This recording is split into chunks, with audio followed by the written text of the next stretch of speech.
que eu vou aproveitar aqui, embora a nossa temática seja a questão dos crimes, a minha ideia aqui com vocês é abordar, fazer um breve apanhado dos pontos principais que ele falou, com alguns detalhes que vão ser importantes para vocês compreenderem a parte dos crimes que eu vou falar ao final da aula. Tá? São meio-dia, minha proposta é o seguinte: a gente vai direto, peço desculpas por não aceitar perguntas no meio da aula, mas a gente vai caminhar mais rápido se for assim, e eu termino 1h, a gente faz 10 a 15 minutos de perguntas no máximo, que eu também tenho que sair, que hoje ainda tem uma reunião lá na faculdade. Bom, pode passar aí rapidamente, eu vou só aqui situar. É aqui, né? Bom, então o TPI, ele é o primeiro tribunal, isso já foi dito, ele faz parte de um coroamento de uma situação, de um processo histórico, né, que foi apontado aqui pelo professor Japiaçu, como sendo oriundo, né, de experiências históricas, mas notadamente ele é fruto decisivo de Nuremberg e Tóquio, né? E, posteriormente, sem os tribunais para a antiga Iugoslávia e para a Ruanda, não seria possível existir o TPI. Né?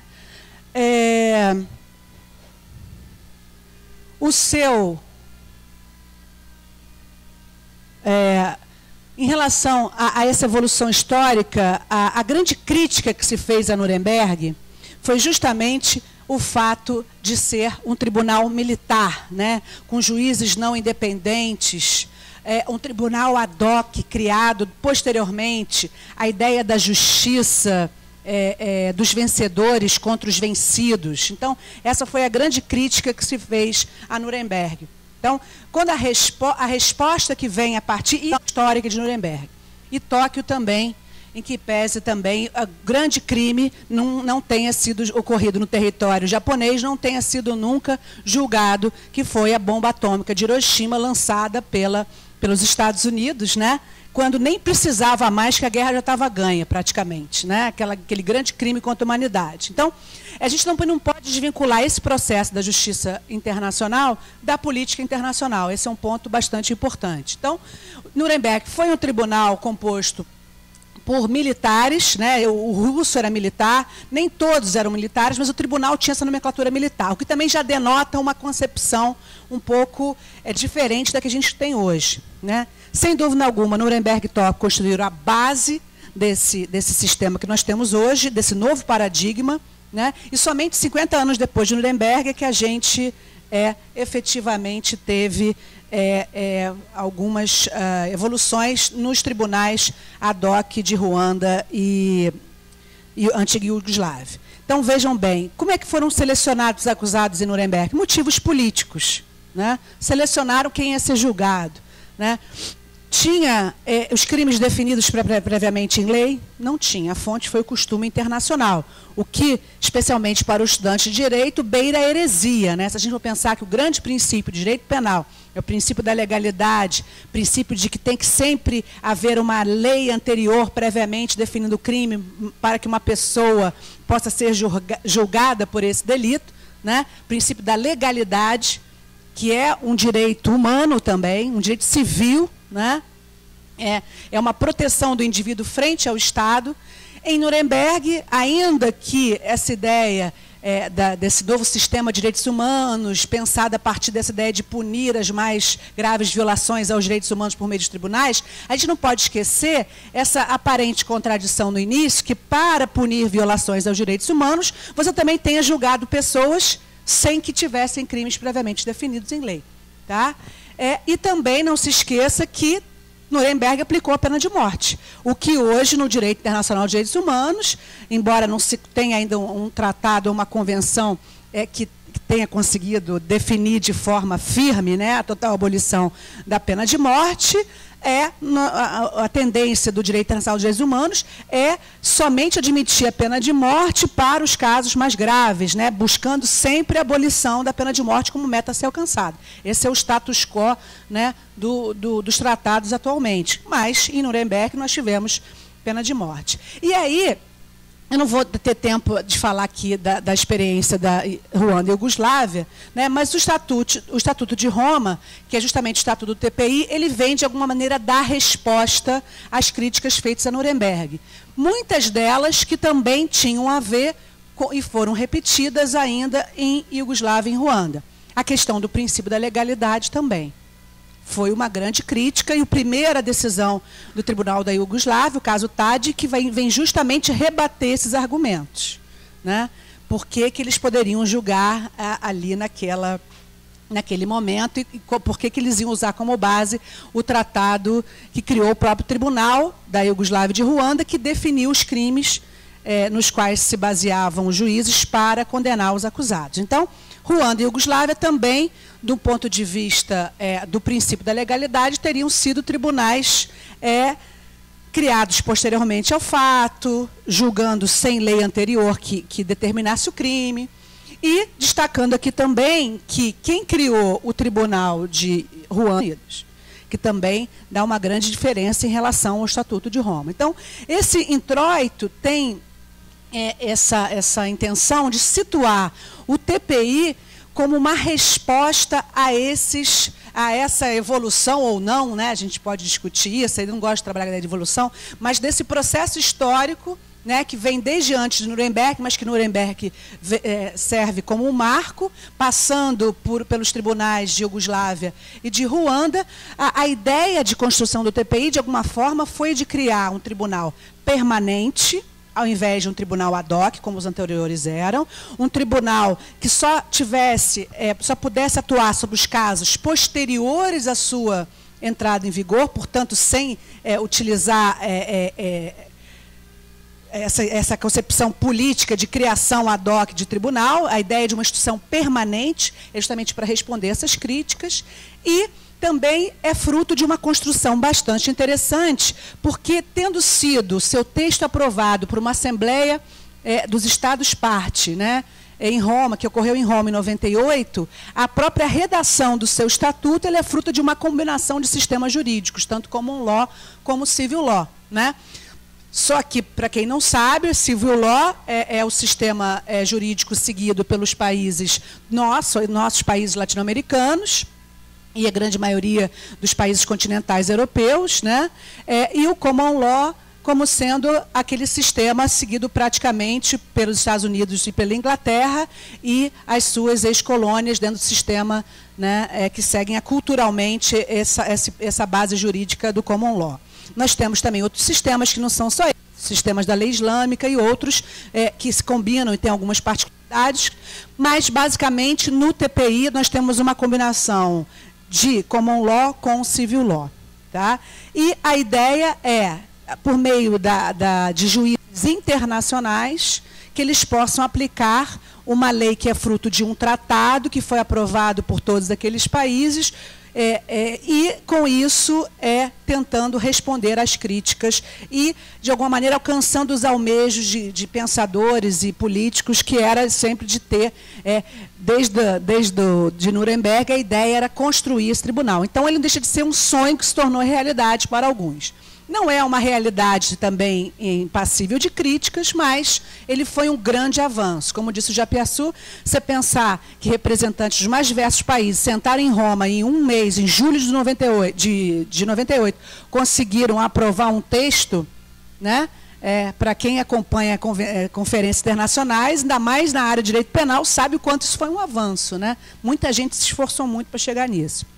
Então, essas regras, então, elas foram criadas, esse tribunal foi criado somente para julgar os mais graves crimes internacionais. Então, eu aproveito para responder também aquela pergunta em relação à corrupção. Tá? A gente podia fazer aqui uma enquete mundial, ou fazer um grande seminário para discutir quais são os crimes mais graves, né? Essa ideia do direito penal também como panaceia para tudo, não, a gente usa o direito penal para droga, usa o direito penal para corrupção, usa o direito penal para violência contra a mulher, contra a propriedade. O direito penal ele serve para tudo. A gente fazer uma hierarquia, né, sobre como é que a gente vai utilizar o direito penal na esfera internacional, complica ainda mais. Porque o direito penal é essencialmente um direito penal ligado é um direito ligado a território, a cultura, a particularidades de determinado Estado. A própria ideia de construir um Tribunal Penal Internacional já é uma revolução por si só, né? Porque significa que os países, de alguma maneira, vão ter que sentar, conversar e tentar chegar em algum acordo, né? Então, é importante compreender essas características do tribunal, que partiram, esse estatuto ele tem forte influência e muitas similitudes com o estatuto dos tribunais ad hoc de Iugoslávia e Ruanda. Então, eles partiram da experiência dos tribunais da década de 90 e até hoje, e também da jurisprudência e do texto do estatuto daqueles tribunais anteriores, mas avançaram porque foi necessário um grande diálogo, um grande acordo para chegar nos termos desse tribunal. E um dos grandes acordos que tiveram que ser feitos é o seguinte: esse tribunal também não é panaceia para tudo, não só para todos os crimes, como também não é para julgar todo mundo. Não é para o país falar assim, ó, tribunal, julga aí, manda para lá. Nem é para servir de recurso quando se encerra a jurisdição dos países internamente, ok? Então, a sua competência vai ser delimitada em relação aos mais graves crimes e também os mais graves atores. Foi aprovado por consenso, isso aí o Japiaçu já falou também, né? Depois de muitas discussões e reuniões. É interessante o seguinte, o texto foi aprovado por consenso. Na hora da votação é que tiveram os países que votaram contra, foram esses, né, com as abstenções, esses que estão indicados aí. Eu também compartilho da conclusão do Japiaçu, né? Dentro da política internacional, se esses atores estão aí votando contra, né, deve ter alguma coisa de boa nesse tribunal, embora a gente tenha algumas críticas aí para trazer. E ele começou a funcionar em 1º de julho de 2002, quando se alcançou o número mínimo, né, de ratificações previstas para sua entrada em vigor. Fundamentos básicos, né, tem aí uma grande influência kantiana na ideia da busca da paz perpétua, né? E, ao mesmo tempo, é interessante porque já vem também indicada a ideia do conceito de cidadania universal, né, como um dos fundamentos básicos. A reserva legal, que eu já falei para vocês, que é justamente esse princípio da legalidade, ou seja, o tribunal ele já é criado dizendo, olha, tem lá os considerando todos no preâmbulo, mas esses cinco fundamentos podem ser identificados. Primeiro, a grande influência dessa ideia de que uma intervenção penal tem condições de contribuir para esse alcance da paz. As considerações mais recentes do conceito de cidadania universal, cidadania internacional, buscando justamente um novo papel para o indivíduo na esfera internacional e na concepção dos direitos humanos, né? Ao mesmo tempo, indica-se a reserva legal como sendo um fundamento importante, resposta às críticas anteriores, e eu deixo para o final a questão da soberania e da complementariedade. A questão da soberania é muito importante, porque o conceito de soberania, não vou poder fazer um grande discurso, né, aqui, até porque esse tema é tão polêmico, mas, enfim, de forma muito rápida, o que eu posso dizer para vocês é que o conceito de soberania, hoje, no direito internacional, sem dúvida alguma, ele se transformou. E o Tribunal Penal Internacional contribui para isso. De uma forma geral, eu ousaria dizer, sem também querer pretender ser muito otimista, que hoje o conceito de soberania, de alguma maneira, ele não pode se impor à proteção dos direitos humanos. Isso já é um grande avanço. Pelo menos em teoria, tá, gente? Pelo menos em teoria. Tá? E, nesse sentido, o princípio da complementaridade, que é um princípio bastante novo, ele foi criado justamente para adequar essa exigência de soberania também, que os países não queriam abrir mão da sua soberania em relação a temas tão, a atos, né, como os crimes de genocídio, que nós vamos ver, e outros, né, e de agressão principalmente. Os Estados não queriam abrir mão de sua soberania, mas, ao mesmo tempo, estavam dispostos a concordar com a criação de um Tribunal Penal Internacional. O fato é, com a criação desse tribunal, esses Estados estão abrindo mão de parte da sua soberania, considerando, né, a ideia de que julgar pessoas e exercitar aquele poder punitivo pelo Estado faz parte também do conceito tradicional de soberania. Quando os Estados cedem parte da sua competência para julgar crimes para um tribunal penal internacional, eles estão, de alguma maneira, cedendo parte da soberania, mas tem limites. E quais são esses limites? Os limites são definidos nesse princípio da complementaridade. Tá? A ideia é que o objetivo do tribunal é a pacificação dos conflitos, já falei para vocês, a ideia de cidadania universal, fundada na dignidade da pessoa humana, né, que deve guiar a sua atuação como instituição permanente, e se implica também no seguinte: exigência do devido processo legal, exigência de respeito às regras previamente definidas. Vejam aqui claramente a concepção de direitos humanos também, não só dessa ideia que a gente tem, né, de direitos humanos, de punir alguém para proteger direitos humanos, mas como também, para se punir alguém, é necessário que se respeite direitos humanos também, aqueles direitos civis lá, né, bem da origem do próprio conceito de direitos humanos. Então, isso é muito importante, porque eu também não compartilho de uma concepção excessivamente punitiva como forma de se garantir direitos humanos, mas esse não é o tema agora, não vou poder entrar. Bom. Não, mas é que agora... Ah, não, tá a pacificação que não veio. Você pode passar aí para mim, gente, levar o meu... Próximo. Levar o meu controle. Enfim, tem que passar aí os 2 slides. Isso, esses são os princípios, pode passar mais um. Esse é o objetivo, a questão do processo legal. Vamos para as metas. Bom... O TPI, portanto, nessa interseção entre a ideia de soberania e o princípio da complementaridade, o TPI ele vai exercer jurisdição internacional complementar às jurisdições nacionais exclusivamente sobre os crimes mais graves. Portanto, não é justiça universal, não é julgar tudo. Você tem tratados... específicos de aplicar a determinados crimes dentro dos limites de tempo e dentro dos limites de território e limites da nacionalidade do país, como não é, né, um Estado parte. O TPI, por exemplo, não pode julgar americanos que praticaram crimes nos Estados Unidos. Certo? Então, cuidado, porque eu sei que tem alguns autores que às vezes se empolgam tanto com a questão do TPI, que o TPI é uma grande justiça universal. Não é. O TPI ele exerce uma jurisdição internacional complementar às jurisdições nacionais, delimitadas por regras bastante específicas. Eu diria até que ele é bastante limitado, que foi a única forma de acordo que se chegou em Roma para que aquele grande número de países pudesse assinar. Os países não deram um cheque em branco para um tribunal internacional. Isso seria até, nenhuma política internacional se encaixaria com essa perspectiva, né? Enfim, e a ideia aqui é que justamente nesses crimes, o que são os crimes mais graves?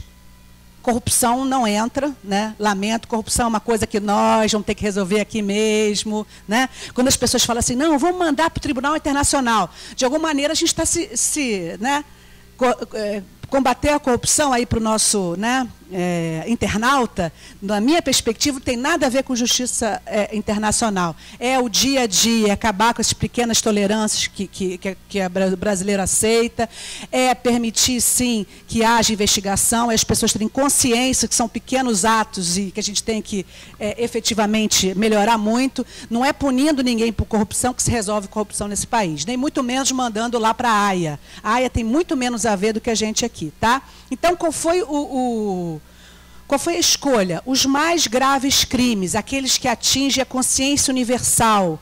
Né? Já estamos aí, né? Pode depois passar também. Portanto, na verdade, o TPI ele não é propriamente um tribunal de direitos humanos, como é a Corte Interamericana de Direitos Humanos, como é a Corte Europeia de Direitos Humanos. Tá? Ele tem como meta e tem como base, né, vamos dizer, fundamento, base essa ideia de cidadania, o respeito aos direitos humanos, mas não é punindo alguém por violação a nenhum direito humano que a gente vai estar efetivamente garantindo o respeito aos direitos humanos. A gente tem que tomar muito cuidado com esse discurso, que é um homicídio, por exemplo, você está conseguindo inibir os homicídios que ocorrem todos os dias no país. É achar que, pelo fato de você ter uma pessoa lá condenada por estupro, que as mulheres estarão se sentindo mais protegidas, porque não é assim que funciona. Eu acho que a gente tem que desmistificar também esse excesso do que a gente chama em criminologia de simbolismo penal. Então, o TPI ele tem por intuito, obviamente, reprovar práticas e atrocidades internacionais. Agora, as possibilidades do TPI também atuar efetivamente na redução dessas violações de direitos humanos vai depender muito mais de como cada país vai atuar no seu aspecto interno, assim como vai depender muito mais do que efetivamente for feito de políticas públicas garantidoras de direitos humanos e políticas públicas certamente não penais. Punir alguém não traz a vítima de volta, punir alguém não resolve o problema, não resolve o conflito. E, aliás, eu ousaria até dizer que muitas vezes a punição pode até incrementar o conflito.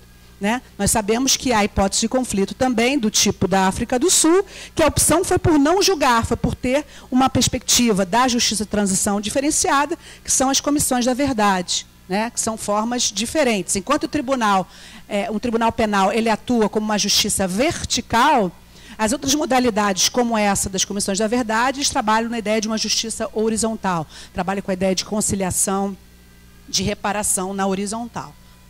Mas isso não exclui um papel importante que os tribunais penais também possam ter de forma complementar. O que eu quero dizer só aqui é que a gente tem que tomar cuidado também para não comprar ideias muito bacanas e achar que basta a gente aceitar aquela ideia e que o problema está resolvido. É muito mais complexo do que isso. Mas o tribunal poderá ter alguma condição de minimizar ou pelo menos de reduzir as violações de direitos humanos? A resposta que eu daria para vocês é depende. Depende de como esse tribunal funcionar na prática. E depende do impacto efetivo que a atuação dele possa ter nas comunidades afetadas por aquelas violações. Pode passar, então, portanto. Quais são os crimes, então, julgados pelo TPI? Estão indicados no artigo 5º, então, genocídio, crimes contra a humanidade, crimes de guerra e crimes de agressão. Como já passou muito rápido por essa parte, eu vou precisar falar, antes de falar dos crimes, de alguns princípios básicos que o tribunal reconhece, mas antes de falar dos crimes, senão dificulta. Mas não vou demorar muito tempo aqui, tá? Por isso, até as paginazinhas vão muito rápido, pode passar aí para frente. Tá? Princípio da legalidade, aquele importante princípio que eu falei, que foi uma resposta aos tribunais ad hoc e às críticas a Nuremberg. Artigo 22, muito próximo do nosso artigo 1º do Código Penal, não há crime sem prévia lei, vedada analogia, a interpretação na dúvida deve beneficiar o réu. Tá? O artigo 24 também é bem importante, porque o tribunal não poderá agir sobre fatos ocorridos anteriormente à sua vigência, prevê também expressamente a retroatividade de norma penal mais benéfica, somente aplicando-se, portanto, nos casos futuros, e qualquer mudança da legislação imediatamente beneficiará. Pode mudar aí, por favor. No artigo 23, nós temos as penas, A ideia do artigo 77, limite da pena de prisão em 30 anos, é a pena de prisão máxima, não há distinção entre os crimes, como o Japiaçu já falou. Na parte das penas, portanto, nós temos um sistema bem anglo-saxão, tá? Porque o nosso sistema nacional, e normalmente nos países de civil law, você tem para cada crime uma escala penal. No Estatuto do TPI não é assim. Tá? Temos também penas de multa e de confisco.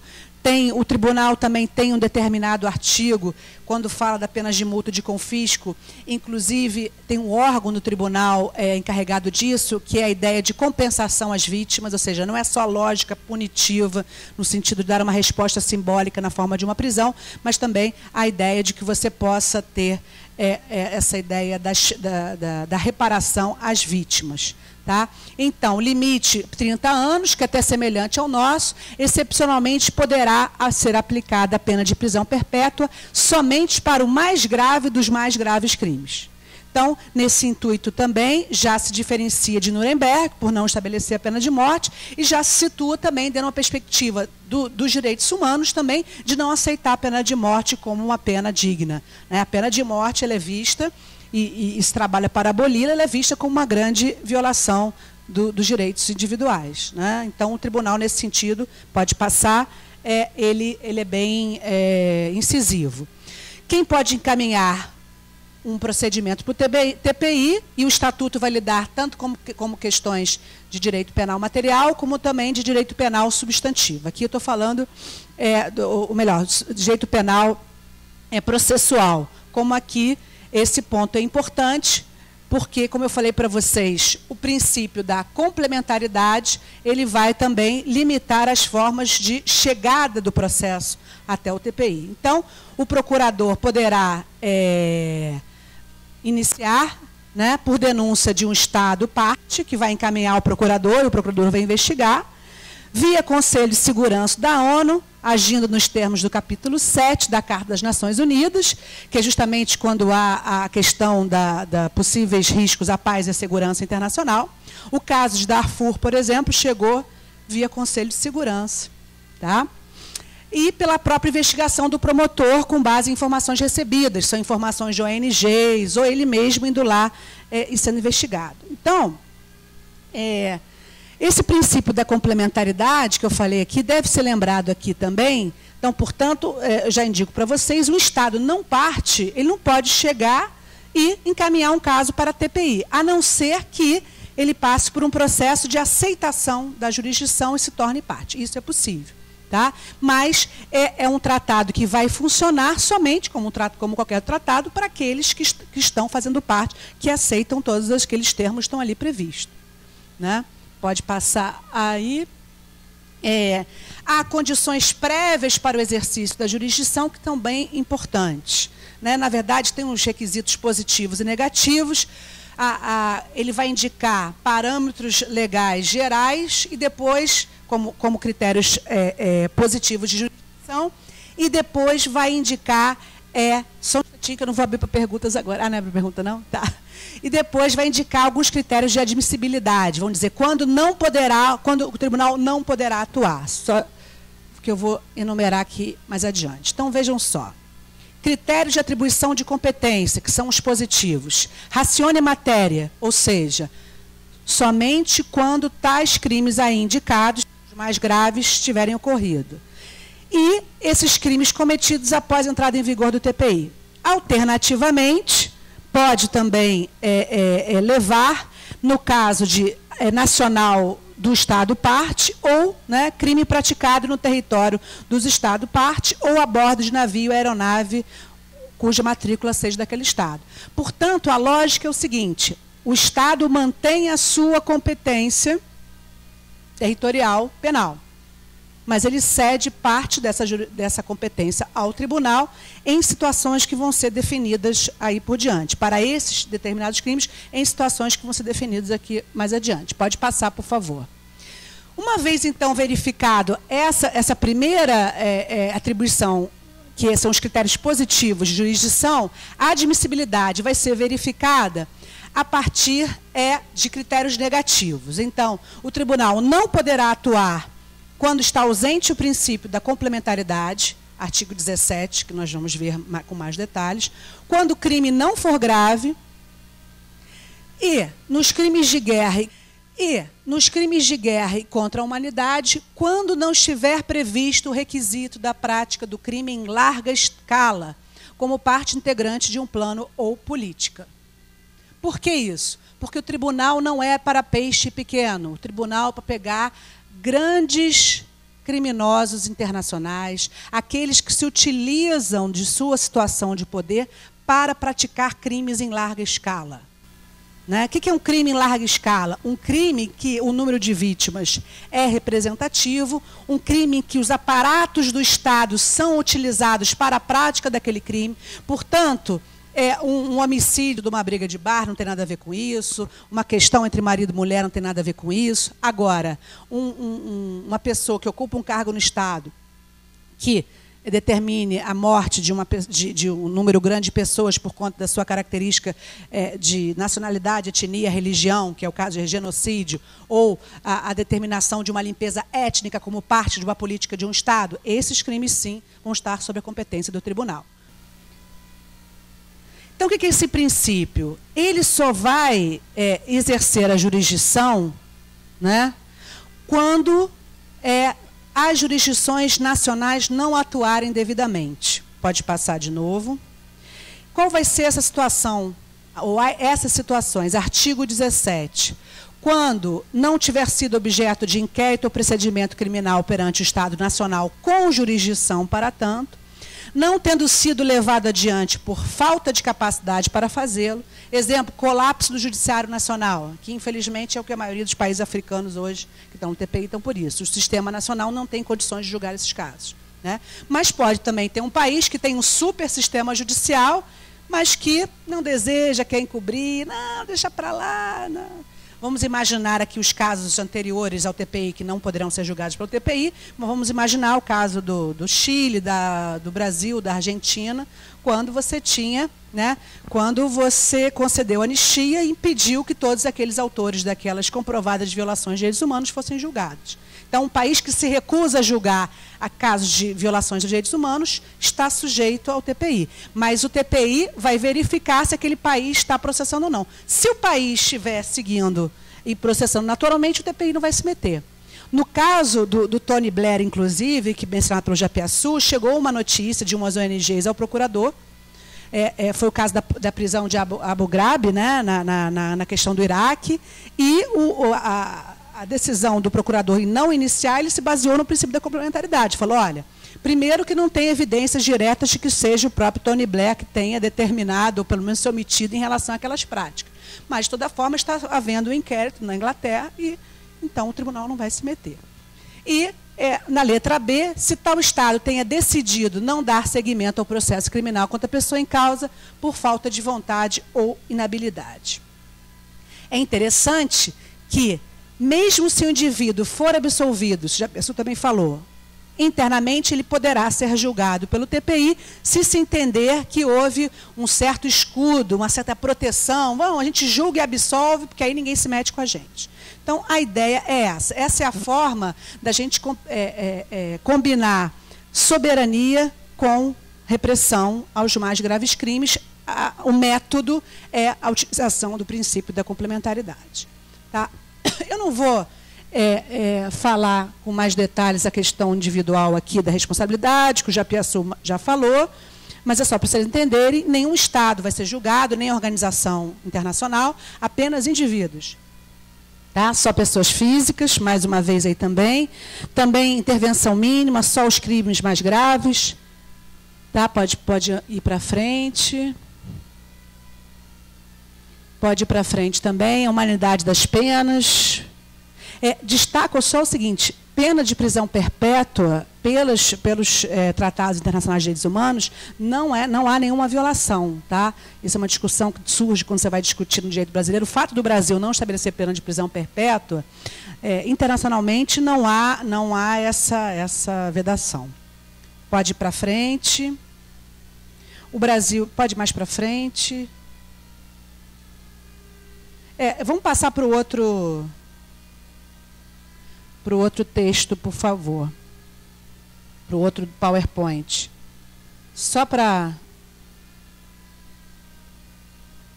concluir aqui com vocês, gente, nesse sentido, a previsão legal das normas em abstrato está lá. É um sistema que é complexo para funcionar? Mas ele tem aí algumas vantagens quando apresenta uma solução bem pragmática, tanto é que foi aceita pelos países, ou seja, né, tem limites. Os Estados Unidos, quando não assina e quando não ratifica, os seus nacionais não podem ser julgados. A única questão, só para a gente falar um pouquinho, sem poder aprofundar, infelizmente, por exemplo, dos norte-americanos, é que se um país um funcionário de nacionalidade norte-americana praticar um crime num território do TPI, eventualmente ele poderá ser investigado. A questão é como se vai chegar a ele. Tá? Então, se os Estados Unidos estiverem praticando crimes em estados parte do TPI, efetivamente, eles poderiam ser julgados pelo tribunal. Quando os Estados Unidos começam a fazer aqueles acordos bilaterais com estados parte do TPI para acordarem que eles nunca poderão entregar os seus nacionais ao TPI, isso foi uma tentativa dos Estados Unidos de se garantirem e não serem atingidos. Mas, pela lógica do direito internacional, se os estados são parte do TPI, eles têm a obrigação de entregar quem praticou o crime, né? E esses acordos bilaterais, na verdade, são de menor hierarquia do que o próprio tratado com o TPI. Então, é uma tentativa mais política do que propriamente jurídica de impedir seus nacionais de serem extraditados. Bom, pode passar para frente. Então, chegamos aqui nos core crimes, tá? O TPI só julga os chamados core crimes. Não vou entrar na classificação, mas aqui é importante a gente distinguir por que o TPI não vai julgar droga, tortura só se for tortura como crime contra a humanidade. Então, uma babá, né, aquela discussão da babá que pratica o crime de tortura, isso não vai nunca chegar no TPI, certo? Pode passar. Pode passar. Esses crimes, pode passar. Bom, então, a ideia de escolha é que são os mais graves crimes, que a violação dos direitos humanos, quando são feitos assim, nesse formato, com essas modalidades, eles atingem a própria consciência internacional, ou seja, deixa de ser uma prerrogativa do próprio Estado, e internacionalmente todos estão comprometidos com aquela situação. Pode passar. Obviamente, os crimes sob a jurisdição do TPI, eles são internacionais, porque eles demandam também de uma cooperação entre os Estados, né? Mas eles são os mais graves entre os crimes internacionais. Quem vai avaliar vai ser o promotor, né, com base nesses dispositivos. O promotor ele não está obrigado a processar todo mundo, ele vai ter um grande grau de discricionariedade, isso é importante dizer, daí a figura ser tão importante, porque também não dá os custos de julgamento internacional, os custos são muito altos. Não dá, ele tem que escolher os casos, tá? Isso é uma necessidade premente. E a dimensão quantitativa entra aqui, pode passar para frente. A dimensão quantitativa aqui vai surgir também. Eles devem se preocupar com os crimes mais graves. E no caso dos crimes de guerra, a gente vai ter algumas diferenças em relação a essa ideia do widespread or systematic attack. Tá? Porque alguns crimes de guerra, por exemplo, a morte de um prisioneiro, etc., você pode ter algumas exceções aqui. Tá? Genocídio, pela sua própria definição, já vai partir de um contexto mais amplo. A grande questão aqui são os crimes contra a humanidade que a gente vai ver. Tá?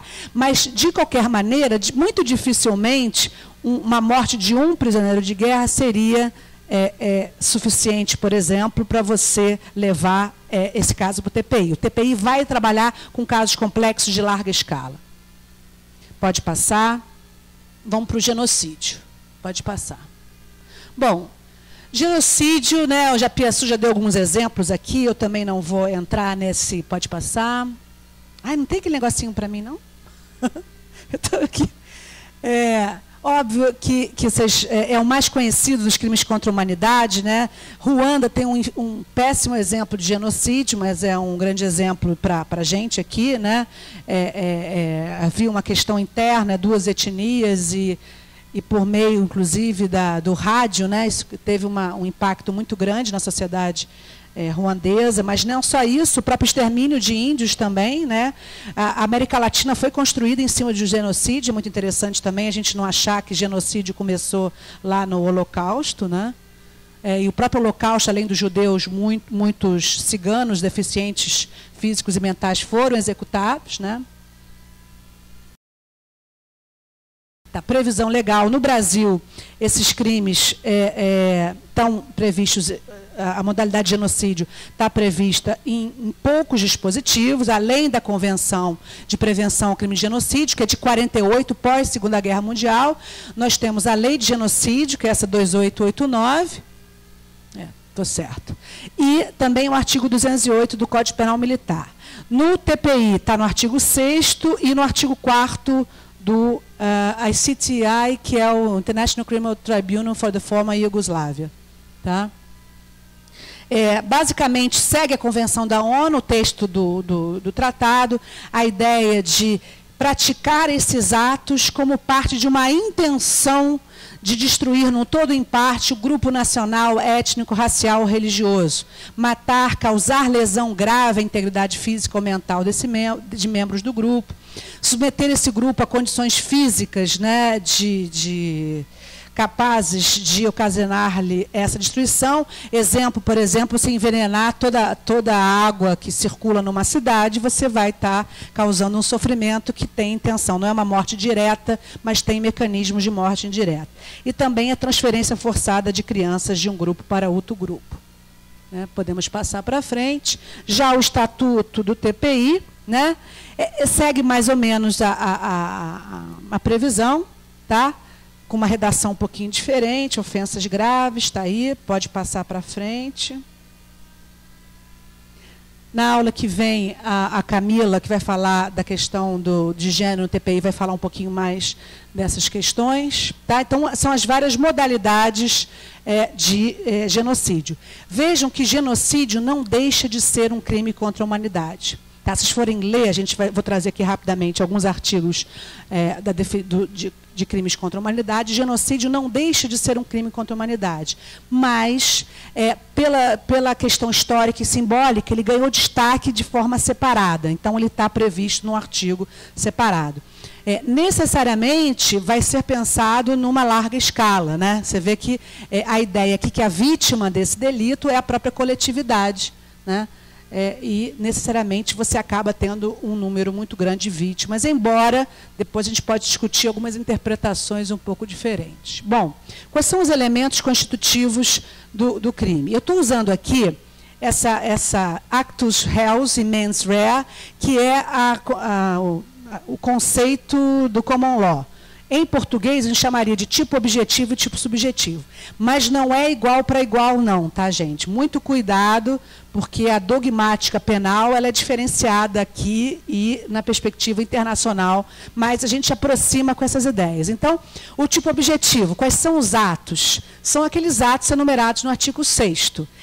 É a intenção de, por meio daqueles atos, destruir total, ou ele não precisa destruir para todo mundo, para causar um genocídio. Ele tem que praticar tais atos com o objetivo de destruir no todo ou em parte aquele grupo. Isso significa que não precisa todo mundo morrer. Se na prática aquela larga escala não acontecer, felizmente, né, eles vão responder de genocídio da mesma forma. Ou seja, porque essa intenção de destruir no todo ou em parte é um elemento subjetivo. Tá? A gente chama de elemento subjetivo especial ou dolo específico. Também não temos crimes culposos no TPI, tá? Nenhum dos crimes são culposos, ou seja, sempre tem que ter intenção. Tá? Quem, por um acaso, por manipular equivocadamente uma vacina, acabar causando a morte de um grande número de pessoas, porque contaminou ali, e aquele grupo daquela região ali morreu por conta da má gestão de uma vacina, isso não é intenção dolosa, isso seria, quando muito, uma epidemia culposa, um crime que não está sob a competência do tribunal. Pode passar ali. Bom, o bem jurídico, tem algumas questões aqui, eu não vou me aprofundar, o professor Japiaçu já falou, mas é um bem jurídico coletivo, a vida em comum dos povos, a ideia de coletividade, não de indivíduo, é de pertencimento daquele indivíduo a uma comunidade.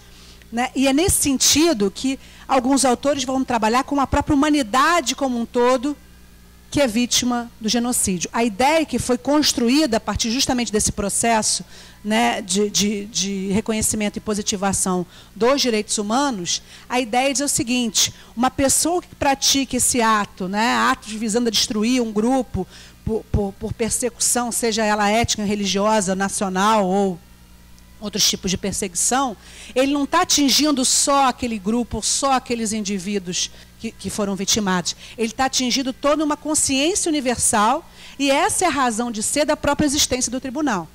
porque o tribunal não está se metendo em assuntos internos que são localizados e só daquele povo que mora lá. Não, é a ideia do global, a ideia da consciência universal, que também está intrinsecamente ligada à própria evolução do conceito de direitos humanos, né? Essa ideia dessa consciência coletiva. Quem pode praticar, quem pode ser responsabilizado? Qualquer pessoa, ou seja, não há nenhum requisito. Vejam só, na definição do crime não há nenhum requisito, mas para o tribunal poder atuar, ele tem que ter alguma relevância em relação à atuação do tribunal internacional, ok? Não podem ser julgados pessoas coletivas, diferentemente de Nuremberg, né, como o Japiaçu bem falou. Ah, desculpe, não passei. Pode passar mais uma? Que é a ideia do sujeito ativo, esse aqui, né? Não se adotou a chamada responsabilidade penal da pessoa jurídica. Tá? E o sujeito passivo, qualquer pessoa, que é aquele, né, que é a vítima direta, no caso, qualquer pessoa que integre grupo nacional, étnico, racial ou religioso, mesmo que tenha uma só vítima, desde que atingida em caráter impessoal como membro de um determinado grupo. O que quer dizer isso? Exatamente aquela explicação que eu dei para vocês e já venho comentando. O elemento subjetivo é esse, né, não é aquela vítima especificamente que é o desejo do agente exterminar ou matar, que seria num homicídio comum. No homicídio comum, você tem uma questão entre um e outro, vai lá, então, com ciúmes, ou por vingança, ou por motivo torpe, ou porque é sádico, sei lá, a pessoa pode ter alguma diferença e matar aquela pessoa por conta dessa diferença pessoal. Aqui não importa quem é a vítima, mas sim o que essa vítima representa em termos desses coletivos dignos de proteção. Então, aquela pessoa como parte de uma coletividade. E essa é a razão para aquela pessoa responder por genocídio. Tá? Nesse sentido, ainda que morra uma só pessoa, o agente teve a intenção. Então, há jurisprudências que vão entender que é possível, sim, a tipificação no genocídio, ainda que não tenha um grande número de mortes, mas desde que esteja imposto sofrimento, desde que tenha sido comprovado quaisquer daqueles atos, né, que atinge aquela coletividade, não necessariamente que todo mundo tem que morrer, porque essa ideia do senso comum do genocídio é isso, né, um número muito grande de vítimas daquele delito. Na verdade, você tem que ter a intenção de atingir um número muito grande de vítimas, mas não necessariamente o resultado do número grande de vítimas depende para a caracterização desse delito. Tá? E nos elementos dos crimes, que são regras que foram aprovadas no TPI, isso vai ser delimitado com mais detalhes. Tá? Então, claramente, em relação ao tipo objetivo, em relação aos verbos, a gente vai ter o verbo matar, que é típico do homicídio nas legislações nacionais, ofender gravemente a integridade física ou a saúde, que significa não necessariamente matar, né, mas de alguma forma causar danos, né, e as demais condutas descritas do tipo. E as vítimas com essa qualidade especial que eu já falei. Pode passar aqui, na verdade eu estou... É esse aqui, tá? Matar, ofender gravemente e as demais condutas. Elementos normativos. Tá? Aqui é importante também a definição de nação, etnia, grupo religioso. Há uma certa discussão na doutrina sobre a necessidade de aumento ou não desse rol previsto no Estatuto do TPI. Né? Por enquanto, os elementos normativos vão estar, de alguma forma, restritos, poderiam ser ampliados. Tá? Então, a ideia de uma população com unidade de território, de origem, ou então etnia, esse agrupamento humano com características físicas, culturais ou de origens homogêneas, ou grupo religioso composto por indivíduos com crença religiosa comum. Tá?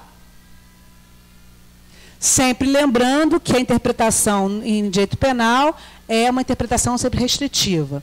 Agora, é importante também, quando a gente fala em racismo, em questão hoje, concepção mais moderna da própria definição de raça, não necessariamente você, embora isso tenha sido usado, inclusive, na época do Holocausto, né, para definir raças puras, não existem raças puras. A questão da raça ela é uma concepção hoje vista como muito mais social do que propriamente biológica, até porque se você for analisar o DNA das pessoas, tem um livro de um autor italiano, chama Genes, Povos e Raças. Ele vai justamente criticar essa concepção e diz que o estudo do DNA justamente levou a grandes mudanças na concepção. Você vai ter um negro e um branco, né, com DNAs bastante parecidos. Essa distinção é da cor da pele, não uma distinção biológica.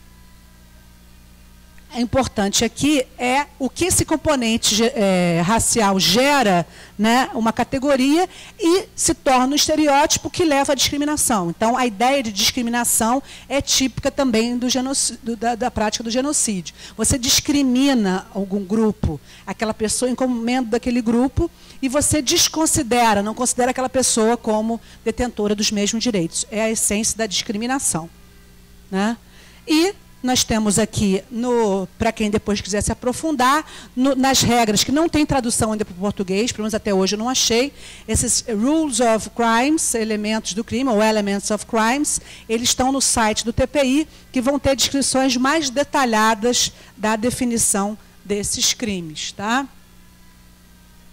Vamos passar para frente aqui, tem umas 4 para frente que a gente tem que passar. Tá? Ou seja, o detalhamento das condutas do Estatuto estarão nessas regras, nesses elementos dos crimes. Bom, chegamos nos crimes contra a humanidade. Os crimes contra a humanidade, na verdade, né, como eu disse, o genocídio estaria junto. Né, mas o que se percebe na prática é que eles foram definidos separadamente. O que o artigo 7º diz? Entende-se por crimes contra a humanidade qualquer um dos atos seguintes, quando cometidos no quadro de um ataque generalizado ou sistemático contra qualquer população civil, havendo conhecimento desse ataque. Tá? Isso quer dizer um ataque doloso, intencional, generalizado e sistemático. Tá? Então, na verdade, o genocídio ele é uma forma específica de crime contra a humanidade. Os crimes contra a humanidade são mais genéricos do que o genocídio. Tá? Então, quais são esses atos? Homicídio, extermínio, escravidão, deportação ou transferência forçada de uma população, prisão ou outra forma de privação da liberdade física grave, em violação das normas fundamentais de direito internacional, tortura, agressão sexual, escravatura sexual, prostituição forçada, gravidez forçada, esterilização forçada ou qualquer outra forma de violência no campo sexual de gravidade comparável. Eu vou só chamar atenção aqui para essa parte da agressão sexual, que amanhã a Camila vai especificamente tratar disso no primeiro tempo. Ela vai trazer para vocês uma decisão do caso de Ruanda, que tratou crimes de estupro coletivos praticados de forma coletiva maciça como genocídio e não como crime contra a humanidade. Que isso é uma discussão bastante interessante. Porque, tecnicamente, o estupro, o que é isso? Você tem uma determinação por parte daqueles que têm a possibilidade de dar ordens, que causam esse efeito sistemático, de que as mulheres, naquele contexto, sejam estupradas. Isso é um crime contra a humanidade, porque você tem uma forma de estupro como parte de uma política ou de um plano e um ataque amplo e sistemático. Tá? Mas, no caso de Ruanda, eles interpretaram como genocídio, depois a Camila vai explicar por quê. Bom, perseguição de um grupo ou coletividade que possa ser identificada. Então, vejam que aqui a perseguição em si já é um crime também. Por motivos políticos, raciais, nacionais, étnicos, culturais, religiosos ou de gênero, tal como definido no parágrafo 3º né? Ou em função de outros critérios, etc, etc, etc. Então, a interpretação também desses artigos vai seguir o direito internacional. Há uma integração muito importante e a compreensão do alcance desses tipos vai ser feita pela análise da jurisprudência, que vai levar em consideração também outras fontes do direito internacional. Desaparecimento forçado de pessoas, né?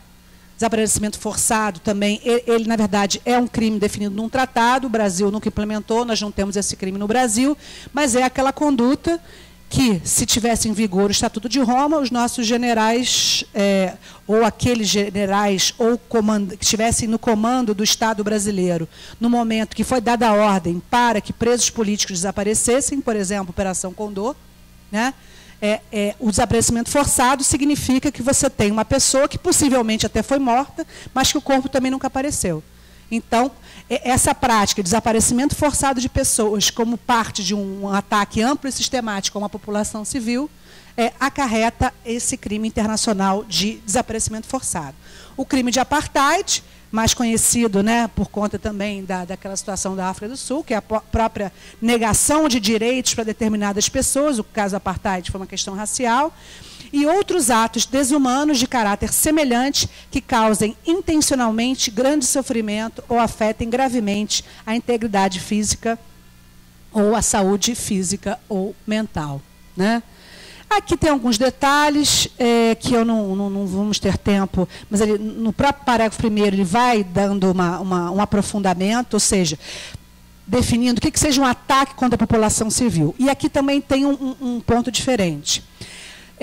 Nós vamos falar depois, os crimes de guerra, eles vão envolver efetivamente exércitos e população, né, e militares de um lado e militares do outro. Tá? Os crimes contra a humanidade aqui, na verdade, eles vão ter um conteúdo de indicar a população civil como sendo o alvo do ataque. Tá? Então, é uma complementação à própria regulamentação dos crimes de guerra, mas é mais profundo nesse sentido de estabelecer exatamente o ataque à população civil. Portanto, isso implica não necessariamente num momento de guerra, isso pode ocorrer em qualquer momento, ou seja, um ato contra uma população civil de acordo com a política de um Estado ou de uma organização, né, que determina esse tipo de prática, seja apartheid, desaparecimento forçado, extermínio, estupro, homicídio. E o termo extermínio compreende a sujeição intencional a condições de vida, privação de acesso de alimentos ou medicamentos. Se a gente for pensar as condições de vida de muitas populações no mundo, deveria muita gente estar aqui respondendo por crimes internacionais, né? Para falar bem da verdade. Mas temos ainda a escravidão e deportação e transferência à força, né? A ideia de deslocamento forçado, expulsão, o outro ato coercitivo, sempre sem nenhuma justificativa admitida no direito internacional. Vejam como o direito internacional vai dialogar também com esse texto aqui do Estatuto, tá? E a ideia também de escravidão como exercício, sujeição da pessoa ao poder de outra, né? E claramente aqui incluindo o exercício desse poder no âmbito do tráfico de pessoas, em particular de mulheres e crianças. E a tortura. Então, destaco aqui também que a tortura aqui, nós temos no Brasil um crime de tortura, mas o crime de tortura no Brasil ele é descrito de uma forma específica, não é efetivamente esse crime contra a humanidade aqui, porque aqui não é a tortura praticada por uma ou outra pessoa. Então, vamos lá, no caso de Abu Ghraib, né? O que, para ser aquela tortura, aquele constrangimento, né, de Abu Ghraib, para poder ser um efetivo crime contra a humanidade, aquilo teria que fazer parte da política estatal. Ou seja, não basta um soldado, o foot soldier, como eles dizem, aquele lá na linha de frente, ter um ou outro torturado um indivíduo. A tortura tem que ser um mecanismo praticado como política geral e sistemática contra uma determinada população. Tá? Essa é que é a ideia aqui, né, do crime de tortura como crime contra a humanidade. Que é, então, também essa descrição ela é semelhante à Convenção contra a Tortura, mas ela, para ser crime contra a humanidade, tem que estar nesse contexto mais amplo sistemático. Tá, a ideia do submissão à dor e sofrimento, seja por sanções legais, né? E aqui é interessante também, não é a tortura na esfera privada, mas sim a tortura oficial. Tá? Isso aqui também é importante. A gravidez à força, né? A privação de uma ilegal da liberdade de uma mulher, essa é uma estratégia justamente para fazer com que os nascimentos já sejam de pessoas ligadas àquele estuprador, né? A limpeza étnica aqui, de uma maneira, pela privação ilegal da liberdade da mulher. E perseguição entende-se a privação intencional e grave de direitos fundamentais em violação do direito internacional por motivos ligados à própria identidade do grupo ou coletividade em causa, né? A perseguição no sentido mais amplo, mais ligada. E aqui temos ainda o apartheid e o desaparecimento forçado de pessoas. Então, o texto traz já essa referência, né? E a ideia de descrever a conduta, ela é importante porque o direito penal também exige essa definição, tá? Que vai ser complementada pelos Elements of Crimes que estão num outro dispositivo que eu nem trouxe aqui para vocês. Tá? Eu não vou... a gente não vai ter tempo de entrar detalhadamente nos crimes de guerra, tá? Mas se a gente puder falar alguma coisa sobre os crimes de guerra aqui rapidamente, os crimes de guerra, embora não haja uma hierarquia entre os crimes, eles nem são os mais importantes. Tá? Genocídio e crime contra a humanidade são considerados os crimes mais importantes do que os crimes de guerra. Tá? Inclusive, em relação aos crimes de guerra, o artigo 124 do Estatuto autorizava os Estados, no momento da ratificação, a optarem por não aceitar a jurisdição por crimes de guerra. Tá? E também... há algumas defesas admitidas pelo Estatuto, né, defesas no sentido do que o réu pode alegar para se isentar da responsabilidade, que são, no caso de ordens superiores e defesa da propriedade, elas são admitidas apenas nos crimes de guerra. E os crimes de guerra estão aí definidos no artigo 8º, né, também... o tribunal terá competência para julgar os crimes de guerra em particular, quando cometidos como parte integrante de um plano de uma política ou como parte de uma prática em larga escala desses tipos de crimes. E nós temos basicamente aí as violações graves à Convenção de Genebra, né, que na verdade se utiliza termos bem semelhantes, e essa referência às Convenções de Genebra que estão aí indicadas. Tá? Homicídio, tortura, etc., destruição. Finalmente, para terminar, o crime de agressão. O crime de agressão, como o professor Japesson falou, ele não foi tipificado no Estatuto de Roma. Não se conseguiu, naquela época, chegar a um consenso. Ele foi indicado como sendo um crime de competência do TPI, mas não há descrição. Até aquele momento não havia descrição. Finalmente, recentemente, a Conferência de Kampala, agressão. Tá?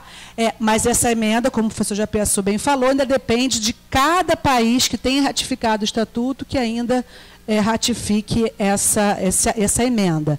A grande discussão, não poderia ser outra, a questão mais pulsante da política internacional ligada ao tribunal quem tem o poder de definir uma agressão como injusta? Será o TPI ou será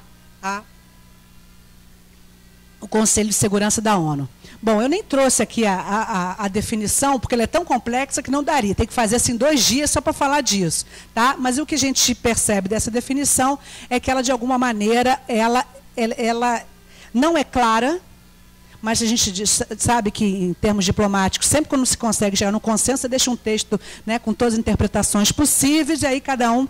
Enfim, ainda está muito recente isso, nós não sabemos ainda como vai ser essa interpretação, mas ela tenta conciliar a atividade jurisdicional do tribunal, podendo o Conselho de Segurança não autorizar, naquele caso, o andamento das ações perante o tribunal. Na verdade, é uma conciliação nesse sentido. É o tribunal que define, mas o Conselho de Segurança pode dizer, não, nesse caso você não pode atuar. Então, enfim, há quem critique se não houve uma certa... se não cedeu-se demasiadamente ao Conselho de Segurança, com todos os problemas que isso possa ocasionar. O que eu diria para vocês, sendo por um lado bastante não otimista ou pessimista, é que eu acho pouco provável que esse crime de agressão sequer chegue a ser julgado algum dia pelo Tribunal Penal Internacional, porque esse é um crime, é o crime contra a paz por excelência, mas é um crime bastante complexo em relação ao julgamento, porque envolve toda a questão internacional da guerra e da política, e você judicializar isso é uma atividade praticamente impossível. Bom, gente, com isso eu estou concluindo, teremos alguns minutinhos finais para perguntas, eu vou mandar esse PowerPoint para vocês, tá? Vou mandar também uns textinhos, essas aulas aqui, a gente não tem muito tempo de aprofundar, a ideia mesmo é fazer um panorama geral, mas também quem quiser se aprofundar, e aí vou fazendo já aqui uma propaganda dos trabalhinhos, quem quiser se aprofundar num desses temas, tem como fazer um bom trabalho, embora não tenhamos muitas fontes assim em português, né, sobre esses crimes, mas quem quiser aprofundar também tem uma oportunidade no projeto final de vocês, e aí a gente passaria mais bibliografia. O que eu vou passar para vocês, para efeito até da avaliação que vocês vão fazer? Vão ser os slides, e eu vou passar um textinho meu, que é muito básico, introdutório, sobre o TPI. Tá? Mas para vocês terem um panorama geral. E acho que temos aí 5 a 10 minutos de perguntinhas, se vocês tiverem. Se não, também eu estou aqui outros dias, né? Vocês podem me perguntar outro dia também, mas eu não queria deixar de abrir para vocês. Não? Devido ao adiantado da hora, então, também depois dessa minha deixa, né? Vocês podem me perguntar outro dia. Enfim, devido ao adiantado da hora, agradeço a presença de vocês e peço amanhã, gente, para a gente tentar começar na hora pelo seguinte, na segunda parte, não sei se vai ser na primeira ou na segunda parte, a gente deve passar um filme sobre o TPI.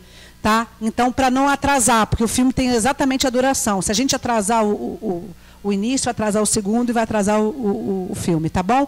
Obrigada pela atenção de vocês. Até amanhã, tá bom?